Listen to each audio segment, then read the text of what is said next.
Sir देखो, आज की इस वीडियो में 3 चीजें जिन्हें हम कंप्लीटली तरीके से समझने वाले हैं। सबसे पहली चीज तो यही कि मार्केट के अंदर जो बर्बादी आप देख रहे हो पिछले 2-3 दिन से, ऐसे बर्बादी तो लंबे समय से, लेकिन पिछले 2-3 दिन से जो 2-2% तक की जो गिरावट है, इस तरह की जो गिरावट है और इस तरह की जो बर्बादी वो मार्केट के अंदर कब तक रह सकती है। दूसरी चीज, 90% इन्वेस्टर्स आज भी बहुत बड़ी एक गलती कर रहे हैं, उसके ऊपर हम बात करेंगे कि इस समय पे, एटलीस्ट इस समय पे तो उनको ये मिस्टेक नहीं करना चाहिए था। उसके अलावा गिरावट अगर अच्छे लेवल की हो रही है तो उसका फायदा भी हमें उठाना चाहिए। सिर्फ हम पैनिक करके छोड़ दे तो ऐसा भी ये मुनासिब नहीं है।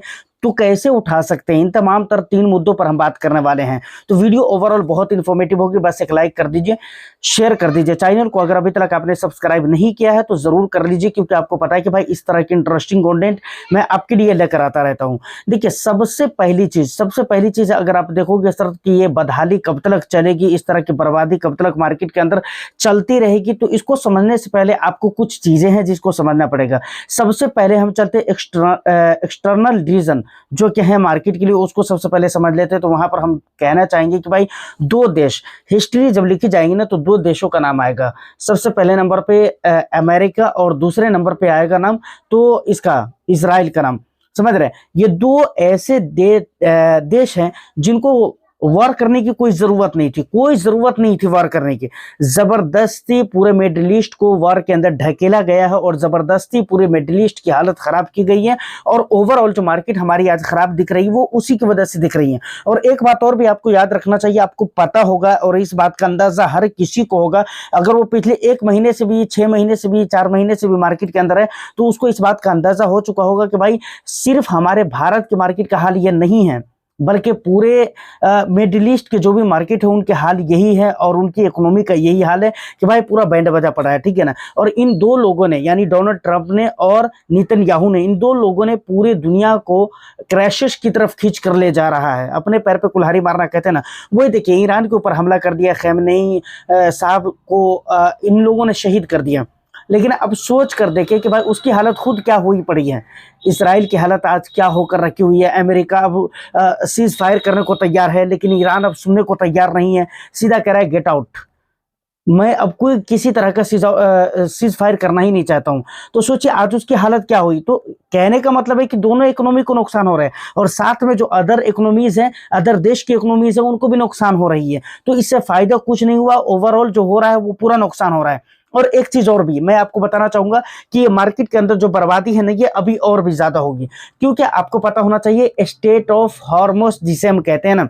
आप सोचिए कि दुनिया के जो है 20% ऑयल जो आते हैं वो उसी रास्ते से आते हैं, जो कि रास्ता ईरान से होकर आता है, उसे स्टेट ऑफ हॉर्मोस कहते हैं। ठीक है ना। और उसके ऊपर मैंने कल की वीडियो में आपको बताया हुआ था, लेकिन कंफर्मेशन नहीं था इसके ऊपर, लेकिन अब कंफर्म हो गया है कि भाई उसको ईरान ने बिल्कुल जाम कर दिया, बिल्कुल बंद कर दिया और कहा है कि भाई यहां से जो भी जहाजें गुजरेंगी उसे हम ध्वस्त कर देंगे, बर्बाद कर देंगे। ठीक है ना। और यहां से कोई भी तेल लेकर जा नहीं सकता। तो अब सोचो कि तेल ना आने की वजह से एक प्रोडक्ट महंगे नहीं होंगे, बहुत सारे प्रोडक्ट महंगे हो जाएंगे। और आपको ये चीज पता होना चाहिए कि इंपोर्ट एक्सपोर्ट के ऊपर पूरा फर्क पड़ेगा। और इन्फ्लेशन बहुत तेजी के साथ ऊपर जाएगा, आप देखो ना, अभी 2-3 रोज, 1 रोज के अंदर ही देखिएगा पेट्रोल और डीजल की जो कीमत होगी वो आसमान को छूने लगेगा। तो ओवरऑल एक्सटर्नल रीजन की अगर हम बात करें तो ये तमाम मेन रीजन है जिसकी वजह से भाई पूरी कहानी बिगड़ी हुई पड़ी है। और इसी रीजन की वजह से एक और भी रीजन है, यानी FII वगैरह का जो निवेश वगैरह होता है, तो भाई वो नहीं आ रहा है। वो क्यों नहीं आ रहा है? क्योंकि वो देख रहा है कि भाई मिडिल ईस्ट की हालत बहुत अच्छी नहीं है, वो किसी बाजार में नहीं जा रहा है, नहीं यूएस के बाजार में। यूएस के बाजार को भी देखेंगे, हांगकांग, उसके बाद चाइना वगैरह के बाजार में भी देखेंगे तो वही हालत है, मिला जुला कर धरी पड़ी वही हालत है। तो कहीं भी वो लोग निवेश अभी नहीं कर रहे हैं, अभी अपने पैसे को, कैश को लेकर बैठे हुए हैं और अभी निवेश नहीं कर रहे हैं। बल्कि जितनी हो सके अगर आप FII TII के डेटा देखोगे तो पिछले 1-2 दिनों में कैश मार्केट के अंदर सिर्फ खरीदारी ही, सिर्फ बिकवाली देखने को मिली है FII की तरफ से। जबकि DII की अगर हम बात करें तो कल के डेट में भी DII ने खरीदारी किया है। तो टोटली ये तमाम रीजन है जिसकी वजह से मैं आपको ये बता रहा हूं कि भाई ये अभी प्रॉब्लम और बर्बादी अभी शांत नहीं होने वाली। दूसरी चीज आपको याद रखना चाहिए, हमारे देश की जो इकोनॉमी है उसकी भी बहुत अच्छी हालत नहीं है और कंपनीज वगैरह के जो रिजल्ट आते हैं वो भी बहुत अच्छी हालतों में नहीं आ रहे हैं। तो ये भी रीजन है एक जिसकी वजह से ये बर्बादी। लेकिन मेन चीज तो वही है, US, इसराइल, ईरान का जो वॉर चल रहा है वो मेन है। ठीक है ना। ये तमाम तर बात हो गई।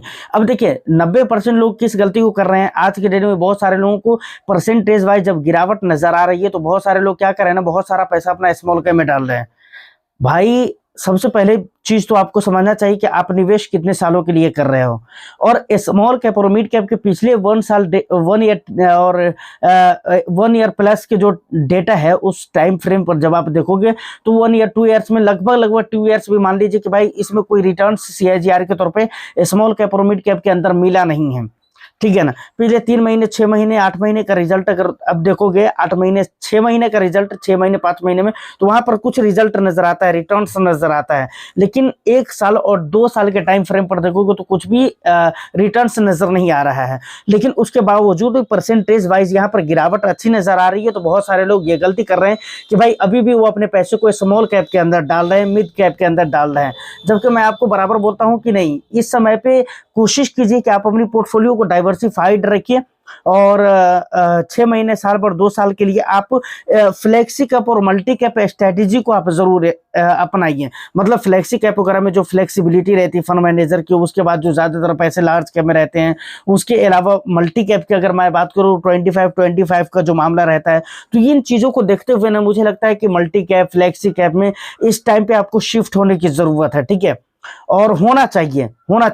ठीक है, बाद में जब मार्केट की सिचुएशन अच्छे हो जाएंगे तो वहां पर आप जो भी करेंगे वो बात की बात है, ठीक है, जब टाइम आएगा तो हम देख लेंगे। लेकिन इस टाइम की अगर बात करूं तो मुझे लगता है कि अभी टाइम की जरूरत है कि आपको इन फंड्स के अंदर शिफ्ट होना चाहिए और अपने पैसे को निवेश करना चाहिए, जैसा कि मुझे लग रहा है। और बहुत सारे लोग नहीं कर रहे हैं, खैर आपकी मर्जी है, जो मुझे लगता है वो मैं आपको बता रहा हूं, ठीक है ना। अब देखिए एक लास्ट पॉइंट जो हमारा आता है कि भाई इस तरह की अगर गिरावट हो रही है तो सिर्फ हम गिरावट को पैनिक समझकर छोड़ दे तो ये भी नहीं। मतलब कहते हैं ना कि एक गिलास में अगर देखिए मैं एग्जांपल के लिए आपको दिखलाता हूँ, छोड़िए दिखलाता क्या हूँ, आपको समझा देता हूँ कि भाई एक गिलास के अंदर अगर पानी है, ठीक है, आधा गिलास पानी है, तो उसको आप दो तरीके से बोल सकते हैं, नेगेटिव तरीके से भी और पॉजिटिव तरीके से। आप ऐसा भी बोल सकते हैं कि इस गिलास में आधा गिलास पानी है, और ऐसा भी आप बोल सकते हैं कि ये गिलास आधा गिलास खाली है पानी से, ऐसा भी बोल सकते हैं। तो मेरे कहने का मतलब क्या है कि अगर गिरावट हो रही तो सिर्फ हम इसको नेगेटिव वे में लेकर चलें, ये मुनासिब नहीं होगा, जबकि हमारे लिए पॉजिटिव ऑप्शन भी होते हैं। अलग बात है हमारे पास पैसे नहीं है, बैलेंस नहीं है, हम फायदे नहीं उठा रहे हैं, वो एक अलग चीज है भाई। जैसे कि एक चीज और भी, एक एग्जाम्पल में और भी लूंगा, एग्जाम्पल के जरिए बात जल्दी समझ में आती है। देखिए बारिश जब होती है ना तो उस खेत में भी होती है जिसमें फसलें होती हैं, और उस खेत में भी होती हैं जिसमें फसलें नहीं भी होती है किसी रीजन से, या फिर बंजर जमीन होती है। ऐसा नहीं है कि जहां पर फसल नहीं उगा हुआ है वहां पर अल्लाह ने कह दिया है, खुदा ने या भगवान जो भी आप मानते हो भाई उसने कह दिया है कि भाई नहीं, जहां पे फसल नहीं है वहां पे बरसना ही मत। नहीं, बारिश होती तो वहां पर भी है। अलग बात है कि जहां पर अनाज है, अनाज वाले जमीन पे जब बारिश होती है तो जमीन फायदा उठा लेती है, और उसका फायदा हमें और आपको समझ में आता है कि उसकी वजह से अनाज हमारा जल्दी आगे की तरफ बढ़ता है, और जहां पे बंजर जमीन है वहां पर फायदा नहीं समझ में आता है। तो कहने का मतलब यह है कि जब गिरावट होती है तो यहाँ पर हमारे को मतलब सिर्फ पैनिक समझ में आता है, जबकि ऐसा नहीं होना चाहिए। आपके पास अगर पैसे हैं, लमसम इन्वेस्टमेंट करना चाहते हैं तो बिल्कुल कीजिए, अपने फंड में जरूर पैसे ऐड करिए। बल्कि मैं बराबर अपने इन्वेस्टर्स को बोलता हूं कि भाई देखो, अगर आपको लगता है कि मैं 10,000 रुपए की SIP कर सकता हूं मंथली तौर पर, तो आप 7,000 रुपए की SIP करिए, और 3,000 रुपये हर महीने जो आपके बच रहे हैं ना, उन पैसों को आप बचा कर रखिए उस टाइम के लिए कि जब परसेंटेज वाइज मार्केट के अंदर अच्छी गिरावट हो तो वहां पर आप लमसम ऐड करें। इस तरह से स्मार्टली अगर आप निवेश करोगे ना, या स्मार्टली अगर आप SIP करते हो ना, तो सर यकीन मानो कि नॉर्मल इन्वेस्टर्स जितने पैसे बना पाएंगे समान टाइम में, ठीक टाइम में, मतलब 2 साल में, उतने पैसे आप 1.5 साल में बना सकते हो। आम निवेशक से अच्छे पैसा बना सकते हो, क्योंकि आप स्मार्टली निवेश कर रहे हो। तो ये चीज समझना जरूरी है। तो कहने का मतलब यही कि भाई गिरावट को सिर्फ गिरावट के एंगल से न देखें, सिर्फ आप देखकर परेशान होने की जरूरत नहीं है। मुझे मालूम है पोर्टफोलियो को रेट देखकर बहुत ज्यादा कलेजा हिलता रहता है, लेकिन क्या कीजिएगा, वक्त ही ऐसा चल रहा है, इसके साथ कुछ नहीं किया जा सकता है। तो इससे बेहतर है कि मार्केट के ऊपर हमारा कंट्रोल नहीं है, जिन चीजों पर हमारा कंट्रोल है, अपने इन्वेस्टमेंट के ऊपर हमारा खुद का नियंत्रण है, तो उसी को हम नियंत्रित करने की कोशिश करें और यही अच्छा रहेगा। फाइनली तीनों जो हमारे पॉइंट थे जिन पे हमें बात करनी थी मैंने आपको बता दिया है। उम्मीद करता हूं कि वीडियो और इन्फॉर्मेशन आपको अच्छी लगी हो, तो वीडियो को आप लाइक कर दीजिए, शेयर कर दीजिए। और भाई यूट्यूब कुछ नहीं कर रहा है, सही बोल रहा हूं, तो प्लीज अभी तक हम आपके प्यार की बदौलत ही यहाँ तक पहुंचे हैं और आगे भी पहुंचेंगे इंशाल्लाह। तो इसको थोड़ा ज्यादा से ज्यादा लाइक करके शेयर करिए, ताकि यूट्यूब को भी पता चलना चाहिए कि भाई हाँ ठीक है कुछ हो रहा है वीडियो के साथ, हमें इसे पुश करना चाहिए। और ये बहुत अच्छी बात मैंने आपको बताई है जो बीच वाला पॉइंट है, ठीक है। तो ज्यादा से ज्यादा शेयर करिए, चैनल को जरूर सब्सक्राइब कर लीजिए। आपका जो भी वैल्यूएबल फीडबैक है आप मुझे कमेंट सेक्शन में जरूर बताइए। मैं फिर मिलता हूँ किसी नेक्स्ट एंड इंटरेस्टिंग वीडियो में, जब तक के लिए all the best. Thank you for watching.